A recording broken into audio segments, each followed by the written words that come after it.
بالنسبة لماعز في القانون، لم يتبقى الكثير من الكتابات التي تصف ممارسات القانون المصري القديم. كانت ماعز أقرب إلى الروح التي يتم بها تطبيق العدالة وليست العرض القانوني المفصل للقواعد. مثلت ماعز القيم العادية والأساسية التي شكلت خلفية العدالة التي يجب تنفيذها بروح الحقيقة والإنصاف منذ الأسرة الخامسة من العام 2510 إلى العام 2370 قبل الميلاد. أطلق على الوزير المسؤول عن العدالة اسم كاهن ماعز، وفي فترات لاحقة ارتدى القضاة صورة ماعز. جسد العلماء والفلاسفة أحد أنواع أدب الحكمة المصري.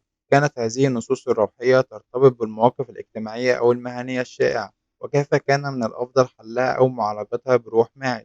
كانت نصائحها عملية للغاية وتركزت بشكل كبير على كل حالة بمفردها، لذلك يمكن اشتقاق القليل من القواعد الخاصة والعامة منها. خلال الفترة اليونانية في التاريخ المصري، كان القانون اليوناني موجودًا إلى جانب القانون المصري، حافظًا القانون المصري على حقوق المرأة التي سمح لها بالتصرف بشكل مستقل عن الرجل، وامتلاك ممتلكات شخصية عديدة.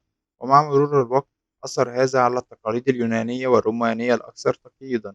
عندما سيطر الرومان على مصر، تم فرض النظام القانوني الروماني، الذي كان قائمًا في جميع أنحاء الإمبراطورية الرومانية في مصر. شغل الكتبة مناصب مرموقة في المجتمع المصري القديم لأهميتهم في نقل المعلومات الدينية والسياسية والتجارية. كان تحوت راعي الكتبة، ووصف بأنه الذي يكشف ماعز، ويحسب ماعز، ويحب ماعز، ويعطي ماعز، لفعل ماعز. في بعض النصوص مثل تعاليم أمينيموبي، ينصح الكاتب باتباع تعاليم ماعز في حياته الخاصة وكذلك عمله. تم تأكيد الحث على العيش وفقًا لماعز بكثرة، لدرجة أن وصف هذا النوع من النصوص التعليمية بأدب ماعز.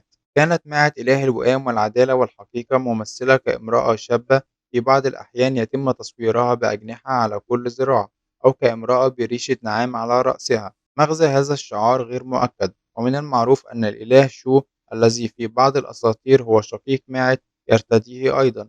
تم تصوير ماعز كإله منذ منتصف عصر المملكة القديمة، من العام 2680 إلى العام 2190 قبل الميلاد. وضع إله الشمس رع ابنته ماعت مكان أسيفيت.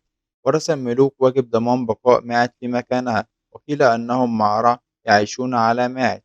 وضع إله الشمس رع ابنته ماعت مكان أسيفيت. ورث الملوك واجب ضمان بقاء ماعت في مكانها، وقيل أنهم مع رع يعيشون على ماعت. وقد أكد إخناتون حكم من 1372 إلى 1355 قبل الميلاد بشكل خاص على ذلك المفهوم، إلى درجة اعتبرها معاصرو الملك تعصبًا.